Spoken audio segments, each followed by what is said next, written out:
Hello and welcome to another episode of Citadel Guard Adventures. This is Beriathan of the Citadel Guard of Gondor. We're back in the Hall of Bernozal.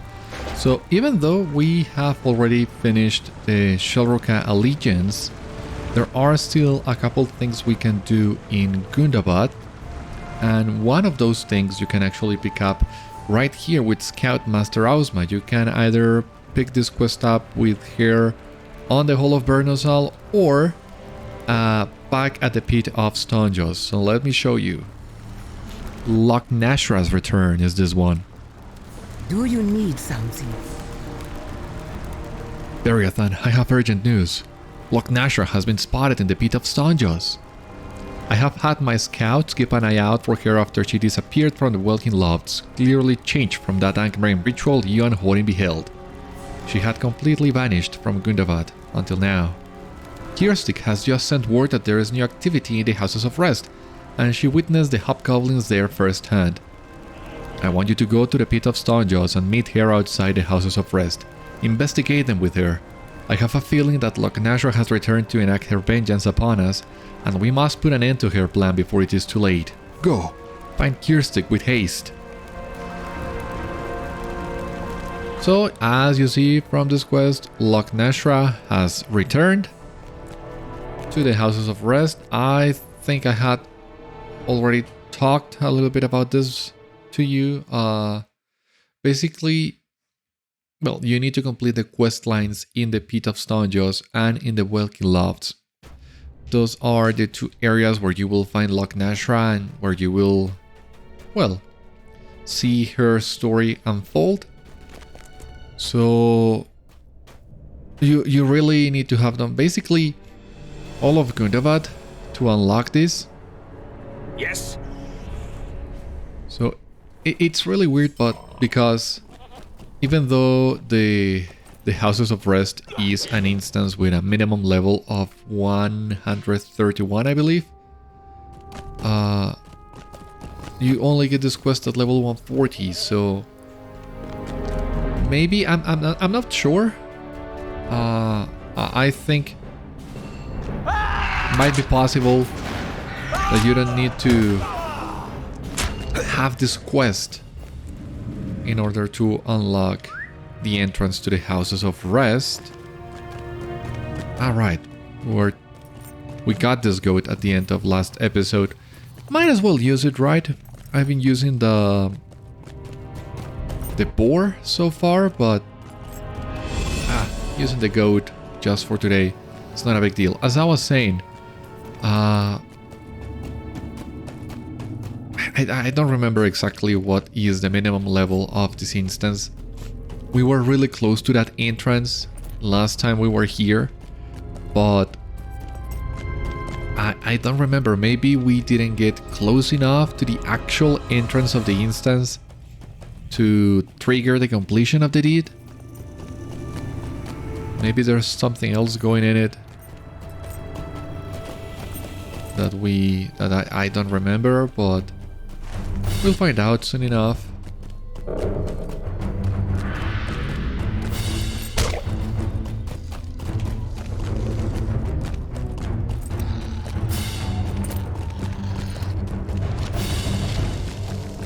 Let's see if by any chance we can avoid all these guys. Nope. On our way to the Houses of Rest.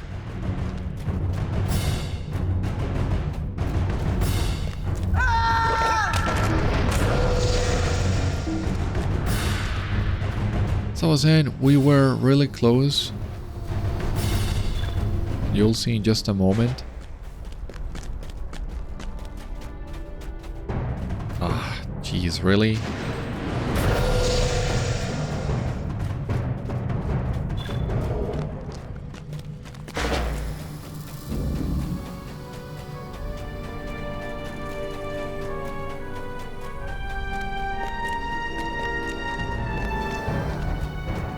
Really?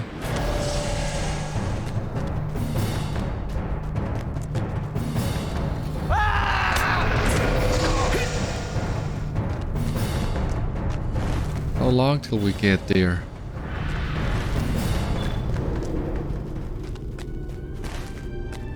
And well, in here we also have the entrance to the Chamber of Zul-Mazal for the Epilogue.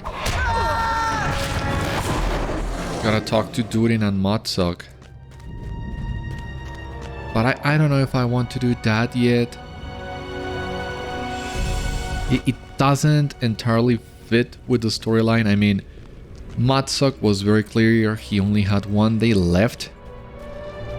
And we have spent a lot of time doing other things before coming here. So it doesn't fit from a storyline perspective.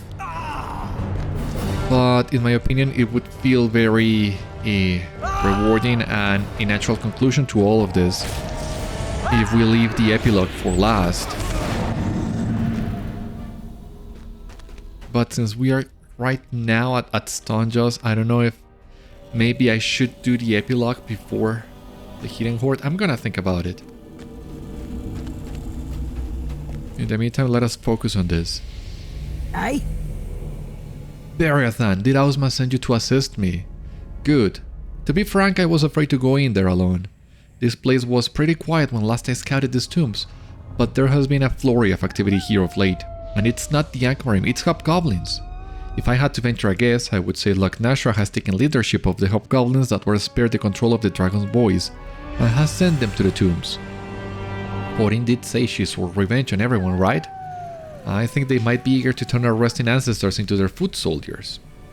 We have no other option but to go in there and stop her. It would take too long to wait for reinforcements. You're coming with me, right? Of course I'm coming with you, Kyrstig. That's the entire reason why I've came here.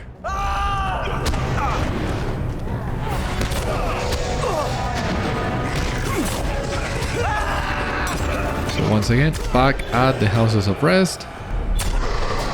Awesome.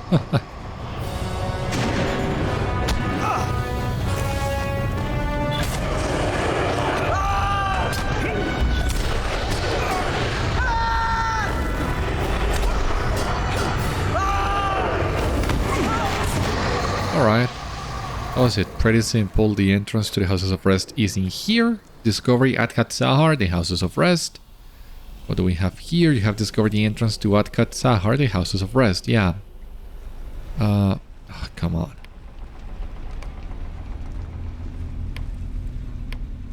Yeah, no currency, no nothing. What a shame. Anyway, here we go. So we just gotta complete the instance on any difficulty. Oh, it has a minimum level of 140, so yeah. This one is a little bit weird, but okay. Oh, minimum level 130. I mean, I guess that means you could have come here, discover the entrance at any point, but it would have felt really weird. Witnessing the end of Loknashra's story before seeing what happened at the end of Stonejaws and the Welkin Lofts. So, well, the option is there if you want to take it, but I feel better doing it like so. So there we go.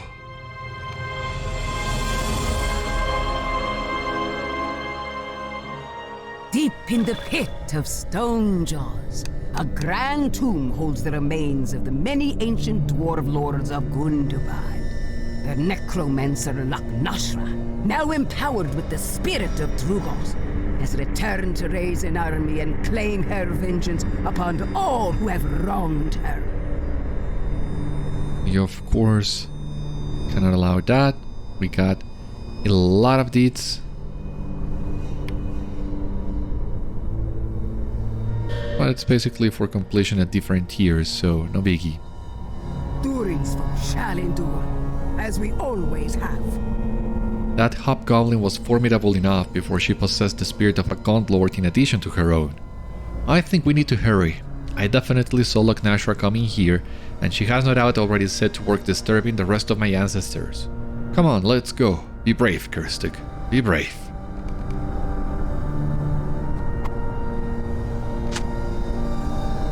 Now we summon her like this. now we get to it. Now, to be honest with you, this is an instance I have only done once. And that was when I was completing this exact same quest on my other warden. So I have not returned to the Houses of Rest. After that, I mean, I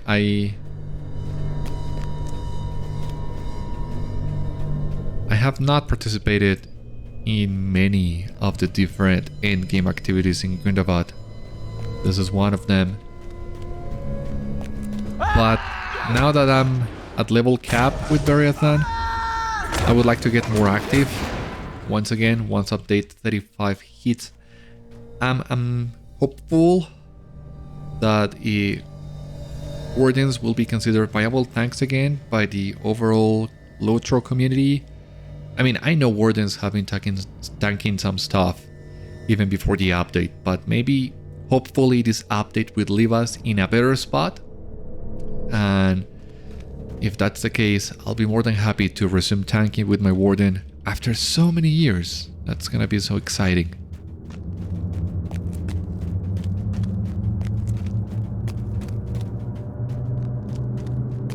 Here we have Loknashra.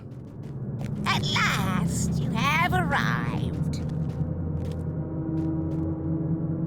Not all of the dwarf vermin, I see. Too bad. I should have liked to claim Ausma and Horin's beards as well. But you? Taking your head will be enough for one day's work. You knew we would come? You have been a thorn in my side since I set foot in Gundabad. Of course I knew you would come. The brave heroes rushed to stop the villain's evil plans. Done it time and time again. But what you fail to see is that I will be the hero of my people. I will use the Gaunt Lord's power to free them from the dragon's control. And I will save them from their most hated enemies, your invading army. The orcs will finally have no master. We will be free to forge our own destiny. They will celebrate your death, hero. And I will lead them into a grand future.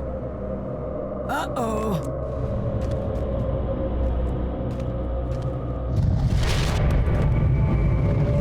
Okay, there we go. He's raising dwarf wights. Uh-oh. How amusing that the dwarves will meet their end at the hands of their own dead ancestors. I think we're going to have to fight our way out. Why does it keep getting worse? Oh, these four look... Bar Crow Feeder, Nifty the Cunning,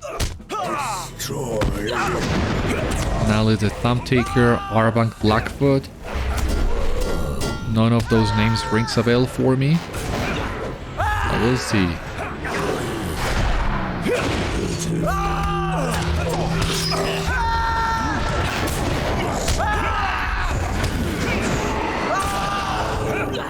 There we go.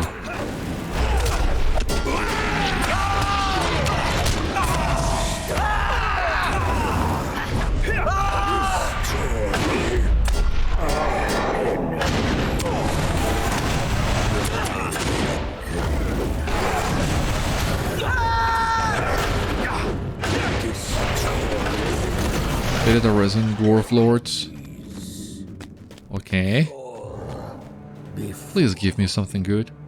We can't stop now. Loknashra must still be in here somewhere. Can't stop now. Loknashra must still be in here somewhere. Yeah, that's what I said.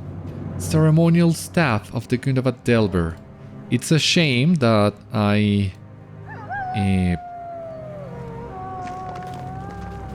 well, my lore master is basically a storage alt, so I don't think I'll have too much use for the staff, which is a shame.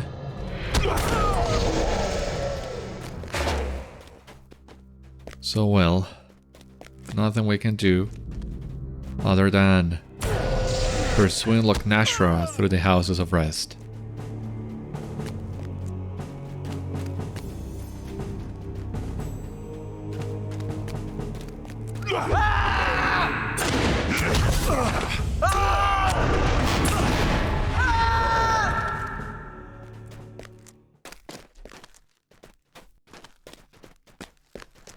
Drat! The hobgoblins block our way with ice! It'll take too long to break through this! I think we're going to have to go through these tunnels. Hopefully they lead through to the other side. But they're really creepy. Who dug these? Surely not dwarves. Well, I guess we'll find out soon enough.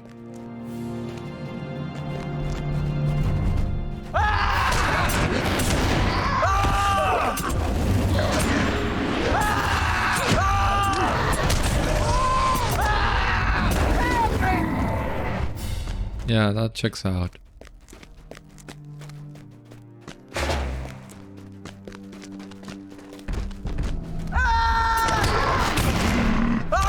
You come here, Kyrstig. Help me out with this.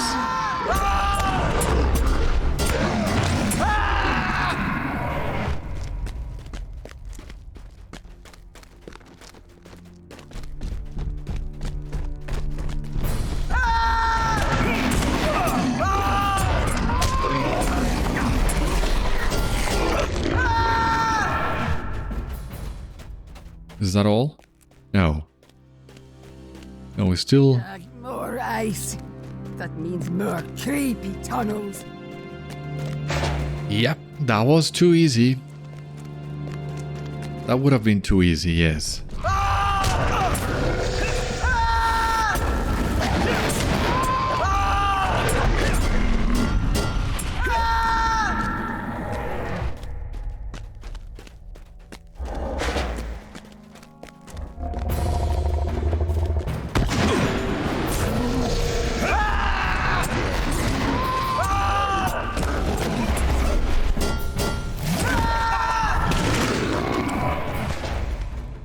Okay. Are there more tunnels, or is that it? Oh, I feel sick. I swear, if I see one more desecrated corpse... What am I saying? Of course I will. We're after a necromancer. Yeah, that's what I was about to say. I'm glad you realized that. Let's get this over with. We have Loknashra again.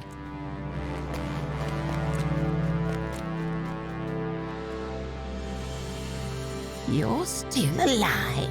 I am impressed. Truly. But now, you will die.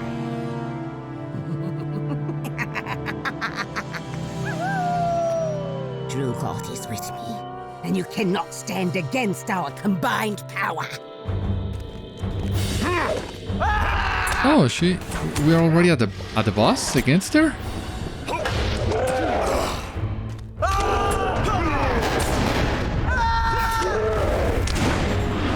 Wasn't expecting that.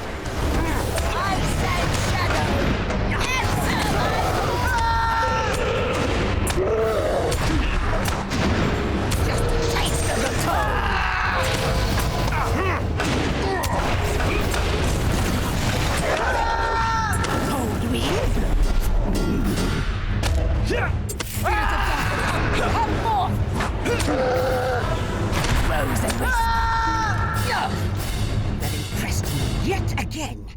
but I will not fall here. I have one last gift for you, heroes. I did not want to unleash it yet, but it should be potent enough to aim the likes of you. Come with me, if you dare. Do we dare? We must, right? Yeah, I think you have answered your own question there. What could her gift possibly be? We'll find out soon enough. Now, please, again, give me something good. Empowered block? Really? Alright. Alright, I guess if that's the best you can do.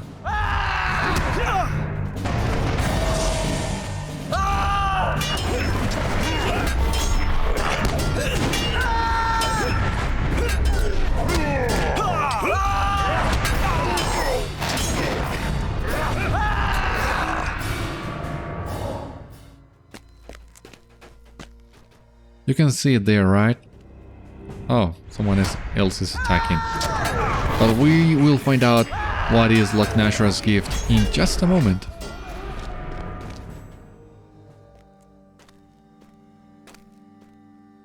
We are coming, my sisters! We must complete the ritual now! Ah, the other hobgoblin necromancers are also female. That couldn't possibly be!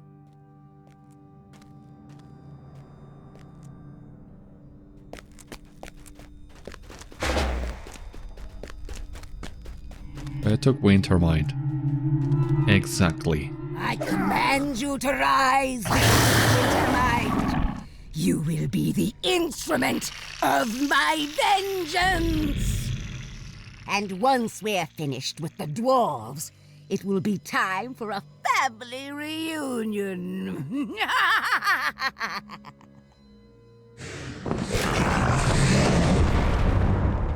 Here we go. So, quick explanation. Last time we saw Vethúg Wintermind, I think, was with Adkhat-zahhar in the Eret Mithrin. The thing is that you only get to see Vethúg's demise if you play the Anvil of Winterstead raid. I think you get a very quick summary of what happens in the raid during the Black Book of Mordor if you don't get to play it, but it's better if you do.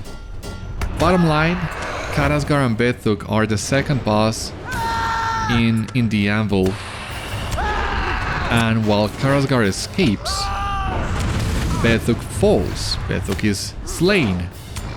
So now Loknashra is reanimating his corpse.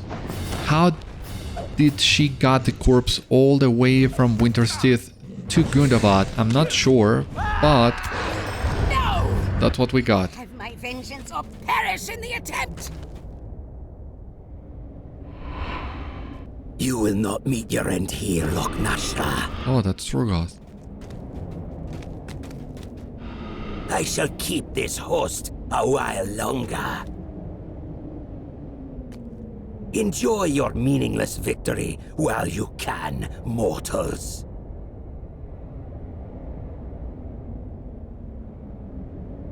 She's gone? Again. Does that mean we won? Kinda, yeah. At least we got to stop Vethúg again. So that checks out. I mean, that still counts as a victory in my book. I hope it does for you as well, Kyrstig. But yeah, that was it. We really were just in time, Beriathan. Can't you imagine if the newly restored Vethúg Wintermind was permitted to wreak havoc on our forces? The war would have been over, and not in our favor. It is a pity Loknashra escaped, but I don't think we'll see her again anytime soon. I hope not, anyway. You should return to Ausma and tell her what happened. I will stay here for now and make sure we didn't miss any wights or hobgoblins. And please, thank her for sending you my way. I wouldn't have been able to do this without you. Alright, if we gotta go and talk to Scout-master Ausma, I guess that means we don't need to worry too much about the epilogue, because, well, we will be leaving Stonejaws anyway. As you can see here from the map, this is really, all things considered, a really short instance. It's just a quick run to the first boss, and then, well, it's a little bit longer between the first and the second, but then the second to the third, it's really, really short.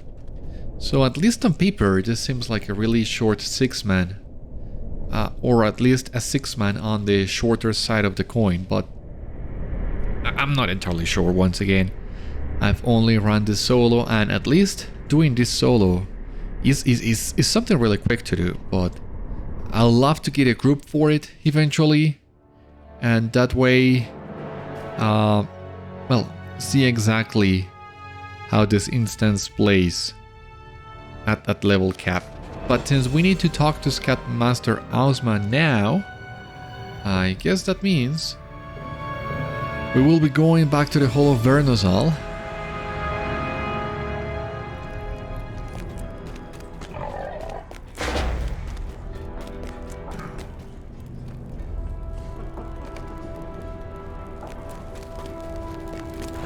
Please tell me. Oh, you are not. So I can only turn this quest with Scout-master Ausma at the Pit of Stonejaws, it seems.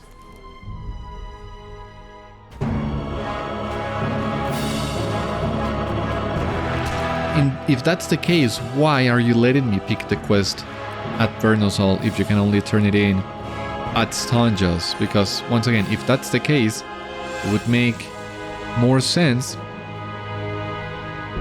if we could only pick the quest at Stonejaws. That way we know that's the only place we can turn it in. The reason why I decided to pick the quest at Vernozol, in one hand, we were already there after completing the Allegiance, but on the other hand, you would remember that after the end of the questlines in Stonejaws, after the failed assassination attempt on Dushtalbuk, Ausma said she was injured and she was gonna retreat and leave the Pit of Stonejaws to her apprentices. So it made sense in my head if we were to pick the quest with her at Vernozol. I think that's where she went after all that happened here in Stonejaws. So it does seem a little bit weird to me that we need to come back here to turn in the quest, but that's just a really, really minor nitpick.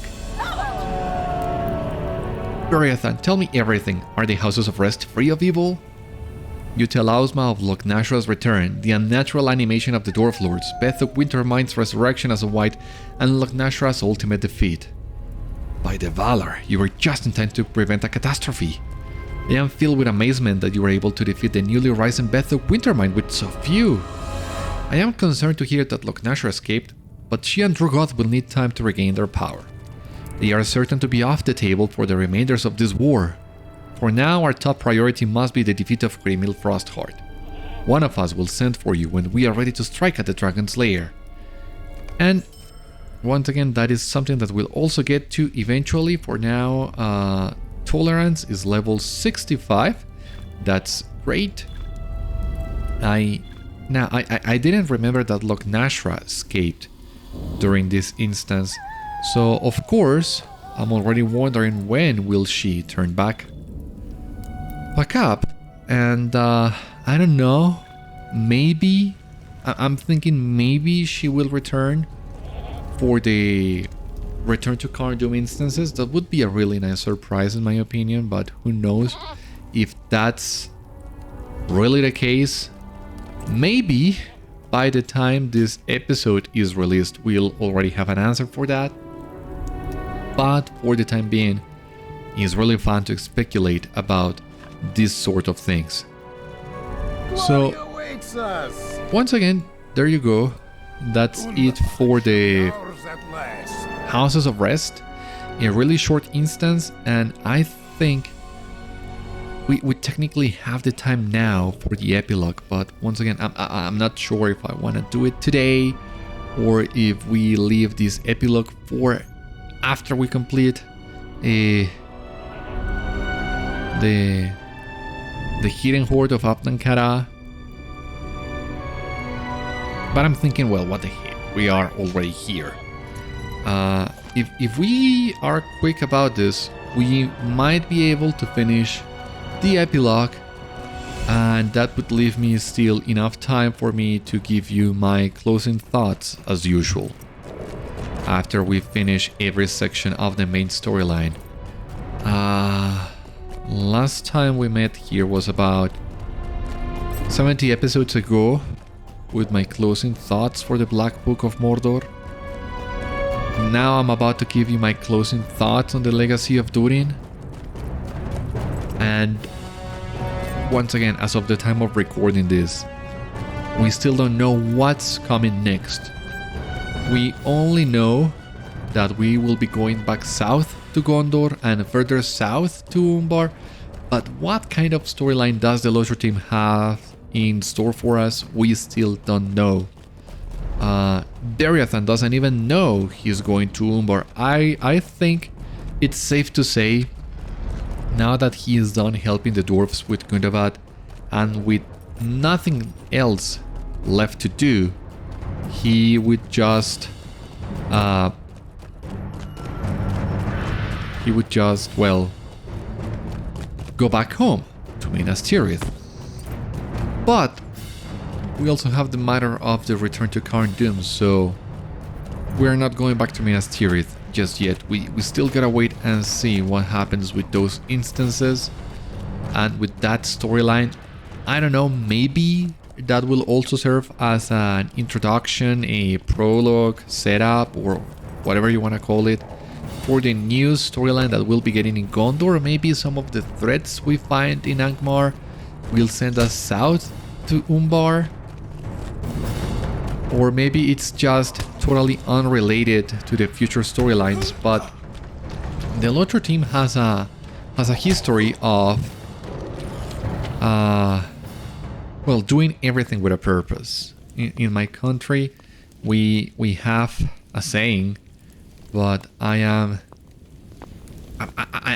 not entirely sure how to say it in English. But a literal translation of this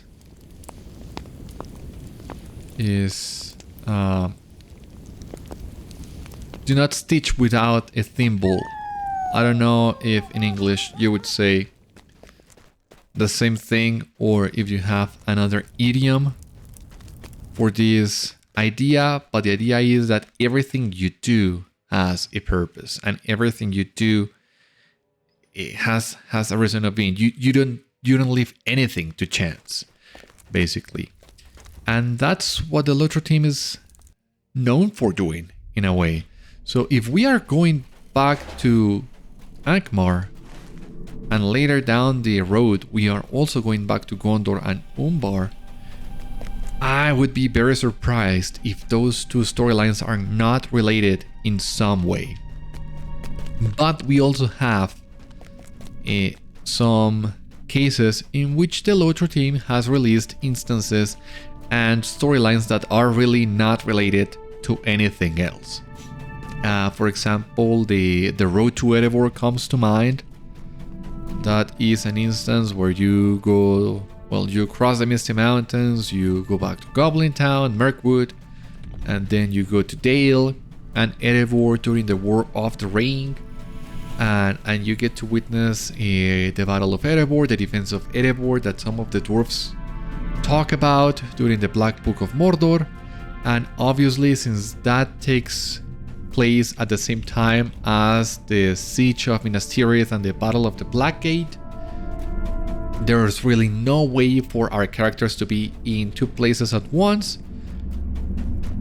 So that's why that return road to Erebor instances don't tie to anything in the story. I think I already talked to you about that one, but those were basically released in 2012 during the Riders of Rohan era, but more importantly during the Hobbit movies, when the Hobbit movies were being released as well. So it was just an unofficial tie-in with the Hobbit movies, going to the locations the movies were also visiting, trying to attract the audience of the movies, of course. And that's why they did it. I mean, it also worked. It also works in the long run in LOTRO's overall storylines and themes, being able to see the end of the War of the Ring that took place in other places. And that was also mentioned in the epilogues as well, all the deal about the Battle of Erebor, the fall of Dain and Bard and everything. So it had a reason of being, but it was not something that was tying up to the storyline in Rohan or anything else. Even so, I guess it could go both ways. The return of Khârn-dûm could either be related to the future storyline in Umbar, or it could not. There is a precedent of both sides, but I would very much prefer if it were just if it were setting up in a way the future storylines. We'll need to wait and see if that's the case.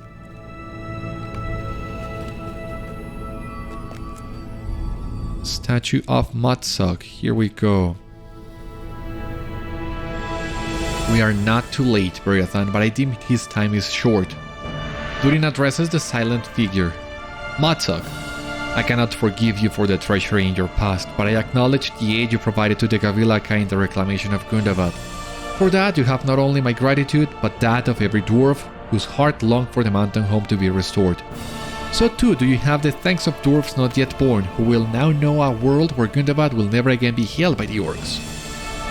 Durin nods. That business accomplished. When next he speaks, his voice is tinged with curiosity and worry. This question is for me, Mótsog. Not as a prince or a king-to-be, but as a dwarf only. Did you see in your dream whether I would one day have victory in Khazad-dûm? I would have us reclaim it as we have with Gundabad, but I cannot tell if only failure awaits us as it did the Iron Garrison and Balin before. Durin's face is burdened with expectation as he waits for Mótsog's response. My dream is ending, Durin. I will watch no more. Your fate is your own, and will be the result of the choices you make. Whether those may lead to good ends or ill will be up to you, and to those who stand with you. But I have seen our kind face innumerable trials during the long years of my vigil.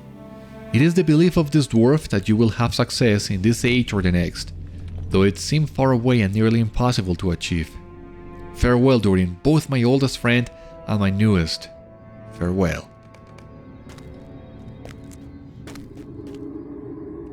Goodbye, Mótsog. Once I called you friend, and once enemy. Let us part now as friends, for there will be no chance more to make it otherwise. Take your rest, last of the Grey Moles, and know that on this your last day, you were a son of Gundabad and a proud dwarf. And he's back to being a statue. What a shame. Poor Mótsog.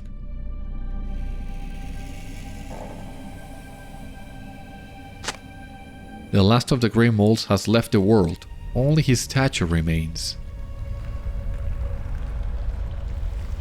Yeah, you can't help but feel sorry for the guy and everything he went through. He is gone. Durin sighs deeply and peers around the now empty chamber. Whatever distant sight was given to Mótsog by the first crafter is gone with him, Beriathan. I thought he might have advised me one way or the other, and so helped me make the choice.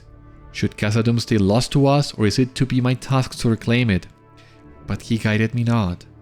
And yet, I still feel comforted by his words. Why should that be so? Perhaps it is because it is as he said. Those who stand with me will lend me their courage. One day perhaps it will fall to me to lead another union of dwarves to the doors of Durin, and on that day Khazad-dûm will belong to dwarves forevermore. In this age or the next, did he say? Let us work together then and see that the age that comes will be one of peace and prosperity for all the good folk of this Middle-earth. Durin takes one more look around the chamber and hefts the red axe in his hand. And in the end, perhaps the lesson of Mótsog will be this. Not all stories end when they seem to, but rather they continue, and you cannot fully judge one's part in it during the telling. Both good acts and evil shape the world, in Gundabad no more nor less than anywhere else, and it is the duty of good-hearted folk to care for those who dwell in it. Will you take up this duty with me, my friend, and make that the legacy we leave behind? You assure Durin that he can rely on you. Very good, Beriathan. We will begin in Gundabad, and who knows where else the adventure will take us. But we will meet it gladly, with courage in our hearts, and our eyes on the horizon. Alright, so before we do anything else, I just want to go back to this that Durin is saying, because this is, in my opinion, one of Tolkien's strongest themes. That stories never end, they just stop. And we play a part in the story, we enter and then we leave, but the story continues beyond our own acts in it. It's what happened with Bilbo, it's what happened with Frodo, it's what happened with Sam, with Aragorn, with everyone, because we are part of one big story and we play small pieces in it. And it's also a little bit what Gandalf said at the end of the Hobbit book. You are just a little guy in a very big world. And this theme reflects that. And I didn't remember that the end of the Legacy of Durin was playing with this idea, and this truly warms my heart and makes me love this all the more. And then we go to the next part. It is the duty of good-hearted folk to care for those who dwell in it, in the world. And that is, of course, that brings us back to Gandalf's words to Sam as well, that there's good in this world and it's worth fighting for. We can only choose what to do with the time that is given to us. This is what Durin is also saying here with his own words, and once again, this is so heartwarming, so very touching, so in line with Tolkien's themes. And now seeing that this storyline is playing with these themes, has been since the very beginning, is making me appreciate it all the more. I mean, my appreciation for this story has grown ever since I first played it. At first, it just seemed like your regular Dwarven storyline, nothing that interesting, at least for me. You know, I'm not the biggest fan of dwarves, but as the story advances, I have grown more and more attached to it. Now, the first time I played through it, I really ended up loving it, but now seeing these relations that I haven't seen before is making me love it even more. I mean, that paragraph in there, that's just gold. And in the end, this paragraph in here, oh my god, is such a great piece of storytelling, of writing. It's just a great adaptation of what Tolkien truly means, in my opinion. Brings me back to the end of Lord of the Rings, to Frodo, his sacrifices, Sam. Well, I'm repeating myself already, but you get the idea. And that is just the end of the Legacy of Durin. We still have a lot of things to talk about, but we also having here the legacy we leave behind. So when we were witnessing all the flashbacks to Durin's previous lives, that quest was called the Legacy of Durin, and for a time I believed that was what it meant, what the Legacy of Durin meant, from Durin the First to Durin the Seventh and beyond. And this is of course also tying with this idea, but it's expanding the idea of what the Legacy of Durin is, because it's not only the Legacy of Durin for the dwarves, but for all of Middle-earth. So this also makes you rethink what the Legacy of Durin really is. And well, the trials of the dwarves, as we've seen, the trials that they have been facing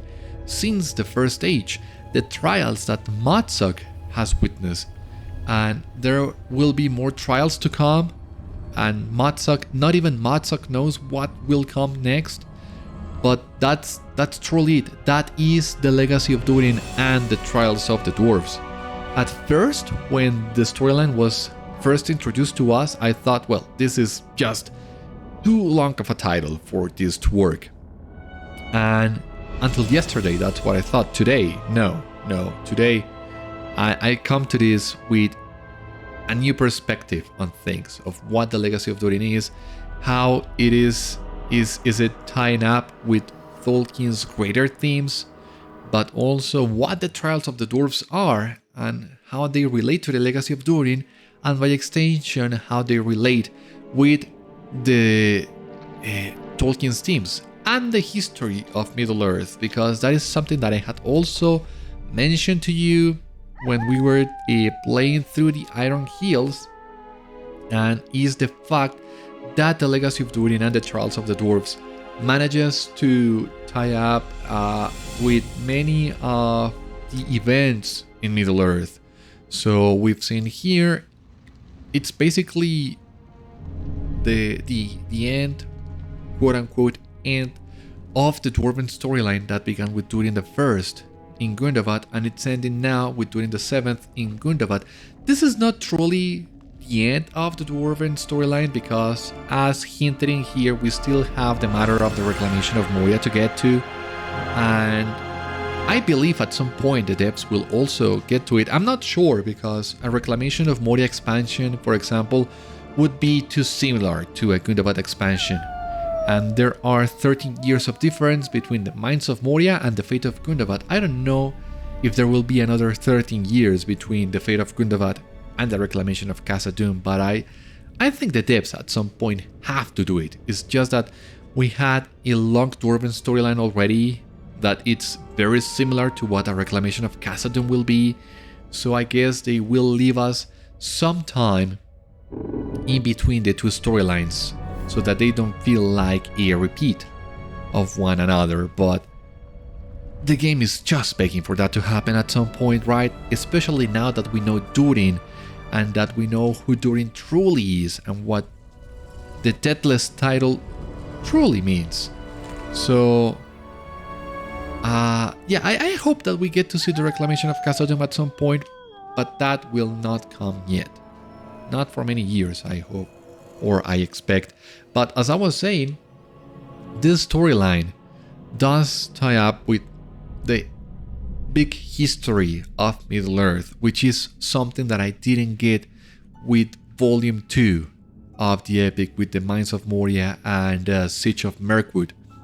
Because for the most part, that was just the storyline of the game. The Iron Garrison, well, it has some times with the fall of Moria and with Balin's expedition, but it, at least in my opinion, it really soon loses those ties and just becomes its own thing with Mótsog and with Gorothul.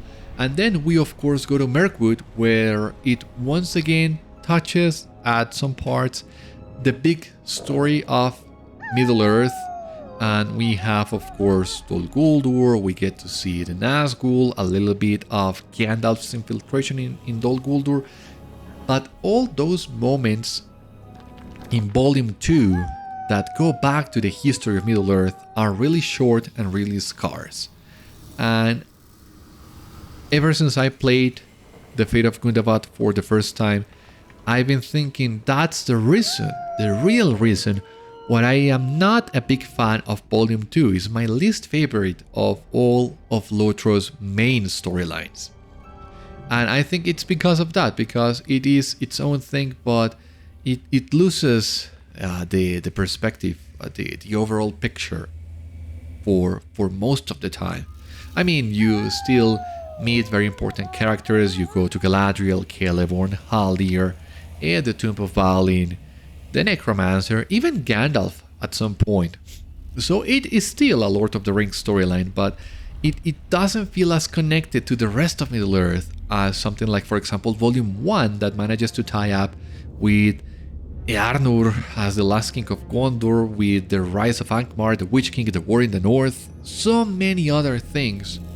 And by extension, that is also what the Black Book of Mordor is about, and the Black Book of Mordor is also finishing up what we saw in Volume 3 and Volume 4, the War of Rohan, the War of Gondor, the War of the Ring, the Fall of Sauron. So that's something else as well. Volume 2 is like a sort of bracket or detour of the overall storyline, because if you jump from Volume 1 to Volume 3, the only thing that you're missing from Volume 2 is Galadriel. But then Volume 3 goes back to the Rangers, and then to Rohan and Gondor, and then we even managed to go back to the Volume 1 storyline. So yeah, it feels like a big story, like one long story, as I told you before when we finished the Black Book of Mordor. And the only thing that felt totally unrelated to it and totally unrelated to the big story in Middle-earth was Volume 2. The Legacy of Durin fixes some of that by tying itself with many of the characters and events of Volume 2 and then expanding this up, as you have seen, to the Second Age and the First Age. So I told you that before. The Legacy of Durin makes me appreciate Volume 2 a little bit more, but I still like the Legacy of Durin more than Volume 2. And this paragraph in here, once again, this little paragraph in here, my god, it carries so much in such a short amount of time. And that was my initial experience with the Legacy of Durin as well. Like, once again, just another Dwarven storyline, nothing too major, and it was it was like so for the largest part of Gundabad until we descend here and meet Mótsog, because then meeting Mótsog and witnessing all the flashbacks, it's a total 180 of what we've been doing so far, something that enlarges what we have experienced, and by extension, once again, enlarges Volume 2. So the Legacy of Durin and the Trials of the Dwarves might not be the best that LOTRO has to offer. I think that still goes to the Black Book of Mordor for the way in which it manages to close all the loose ends from Volume 1, Volume 3 and Volume 4. And after the Black Book of Mordor, I would go with Volume 1 or Volume 4 as LOTRO at its peak. So the Legacy of Durin is far from there. But I mean, when it gets good, it gets really good. But it also has many different parts where it's just okay. Or maybe not my cup of tea. Once again, I'm not a big fan of dwarves. But the moments where it nails it, it really, really nails it. And, well, the moments where it nails it are basically everything that happens with Mótsog. Everything since we come back here, talk to Mótsog, and then go back to the surface, defeat Hrímil, and then back here to the end with Mótsog. All that, it's just great. And it's so good that it even manages to make what came before even better. And that's no small feat. So overall, that would be what I think of the Legacy of Durin and the Trials of the Dwarves. I'm sure there are still a couple things that are worth mentioning. For example, Hrímil as the villain, because Hrímil and Durin is the thread that connects the Legacy of Durin with the Black Book of Mordor and make it feel like a continuation of the Black Book of Mordor, when in reality the storylines are not that related. But the fact that we get to meet Durin and Hrímil during the Black Book of Mordor, and then we focus on them for this storyline, makes it feel like a natural progression of what came before. The first time we heard about Hrímil was in Mordor during the level 105 cap on the Abyss of Mordath. We didn't meet Hrímil physically there, but we hear about her. And then in the Lay of Rust and Rime, once again, we don't get to see Hrímil, but we meet Vethúg. So there is a lot of build-up to Hrímil Frostheart until we finally get to meet her in the Anvil of Winterstead, and then we think she is truly defeated, only for her to come back to Gundabad, and that also provided a very personal stakes for the expansion. Like, going back to defeat Hrímil was a little bit of a mixed bag. On one hand, it was like, really? Hrímil again? But on the other one, it was like, well, okay, this is gonna be it. This is gonna be the last confrontation with Hrímil, and we really gotta make sure that this is the last one. So I also, in the end, think they did a great job with Hrímil and using her as the connection between what came before and what came next, to make it feel like this was not just another separate storyline, a little bit like what happened with Volume 2. The connection between Volume 2 and the other ones is not as good as this one, in my opinion, and that is in fact thanks to Hrímil and Durin.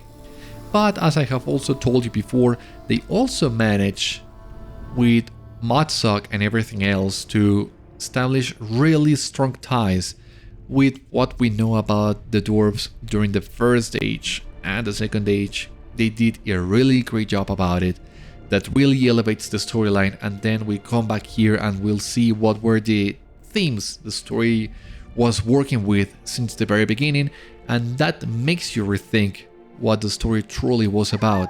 This idea about the role we play in the story, the legacy that we leave behind, and the good that we do, what we choose to do with it, what it's worth fighting for. I mean, such a great job. I think I just gotta take my hat off to the devs one more time. Once again, the Legacy of Durin, it's not their best, but when it gets good, it gets really good. It's just that I think it was setting up so many things that for the most part it just feels like that, like pure setup. The payoff is really good, really good, and it makes it worth it. But I don't know, I didn't work on this, of course, and I'm just rambling at this point, but maybe there was a way in which the storyline could be a little bit less set up and a little bit more development and payoff. I don't know, it's just a feeling.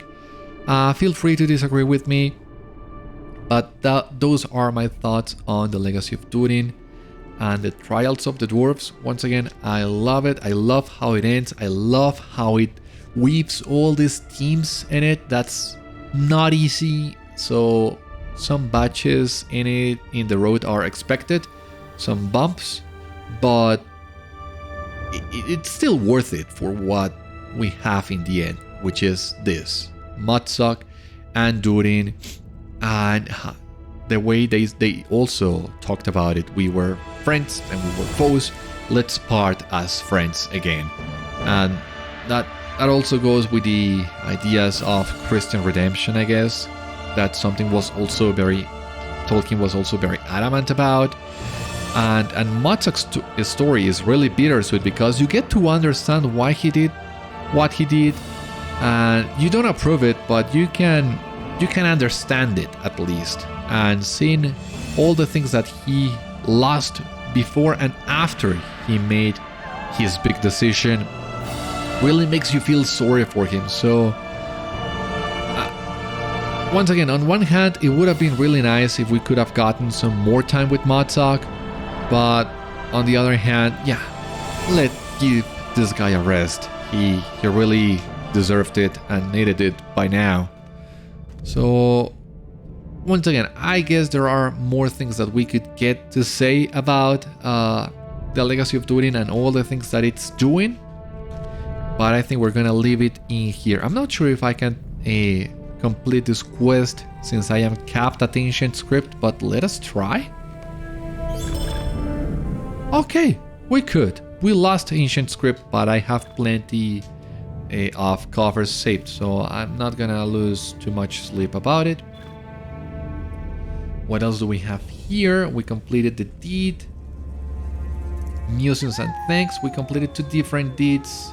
The statue of Mótsog, which is a house and item that I really need to check at some point. A golden treasury token. A title. Tolerance is now level 66. So let's see what we completed here. Musing and thanks. We have just received a mail through this deed. But also, in here, well, 5 LOTRO points. Really not that much. Legacy Shaper. In caverns deep beneath Gundabad and atop its towering peaks, you have learned that fate can be defied, and no legacy is truly set if stalwart friends stand side by side to oppose evil. A really nice title. Really good title, actually. 5 LOTRO points, and this mail. It's kind of a really long mail, but I think we can give it a rate. My dear friend, there is more still to be done before the mountain home can be declared secure. Chief among these is the matter of Hrímil Frostheart. Okay, so this is all supposed to come before the raid, so I'm glad in the end I decided to do this before the raid. Though Hers is not the only threat that remains. Maybe we were supposed to do this before the Houses of Rest, but oh well. The dragon is weakened, aye, injured, but not dead. And was it not so with the kingdom of Angmar reborn? I understand the king of that land was overthrown, but still his servants live to trouble us. I saw Ruvaran only once, outside the gates of Gundabad, but it was enough. From what you have told me of your encounter with that Angmar cultist and his ally Eilgard, they would have slain every dwarf of the Gavilaca in Angmar's name with nary a second thought. We are fortunate they had not finished the fell purpose to which they put the Maltagar. Had they concluded throwing their runes upon the Blackstone Anvil, the avalanche begun by Mótsog might have completed their work for them. But it was not so. Perhaps the first crafter looks still after his children. My thoughts turn to Mótsog often. Now that he is gone, I am glad we parted as friends, for all the heartache in our past. Sometimes I think I feel his presence. But I know it is not only my imagination. It's now only my imagination. Others visit me some from time to time, when the constant din of the army fades and busy hands are briefly idle. Stothill, Tetmar, Lickmood, so many others. I strode in Anach-Kurfu the other day and remember with fondness those worthies playing hammers and bones before the war. May the runes prove true henceforth and forevermore. I spoke briefly with Prince Ingor this morning, busy as he is, and he said his desire to see the lost city of Tafargathol is less now than it was, for Gundabad will be home enough for the Shellroka. The city that was promised has been delivered, he said to me, and I wondered if dwarfs of his folk will no longer be lost seeking the Citadel. I wonder something else as well, though I hesitate to give it ink. Do me this favor and share it not with Ingor or Venko or others of the Shellroka. I fear they may find it distasteful. We know that Mótsog revealed himself to certain of the dwarves throughout history, but the first crafter hid the Grimwald's true nature from those who beheld him. Of what matters did he speak? Guidance he provided, no doubt, attempting to shape the actions of the dwarves as they faced their innumerable trials. Did he speak too of his rebellion, which caused so much grief for the Longbeards and reverberated in later ages, even in the halls of the other clans? Did he speak of Adkhat-zahhar, the golden city high in the mountains at which the Greymold rebellion ended, a city now in ruins, windswept and forgotten? Did Shellroka wanderers in the Grey Mountains see a vision of Mótsog's majestic city as it once was, and mistake it? How many lives were changed on account of dwarves who went in search of lost Tafargathol? The grand towers and wide streets of Adkhat-zahhar shown to us by Mótsog were like little else I have seen. Imagine if you wandered in the mountains, hungry and afraid, and saw such a place shimmering in the cold air before you. The memory of that place would linger. Would you not think always to returning to it, of finding it again? But that place is no more. I cannot say this is certain, my friend. Would that Mótsog remained in the world, and I could ask him of it, but he is gone and we must find what answers we can without him. But my quill wanders, and these musings are of little use to the task at hand, the conquest and safeguarding of Gundabad. I sat down to write you this note of thanks, and thank you I now will. I asked Tali the Hur to fashion a replica of the mosaic of Zul'Mazal, and you will find the package containing it enclosed herein. It is my hope that you will look upon it fondly and remember the friendship of dwarves, those who are gone and those who remain. You will ever have my thanks, not only for your service to the Gabilaka, but for your friendship too. Prince Durin VII, son of King Thorin Stonehelm, Lord of Gundabad.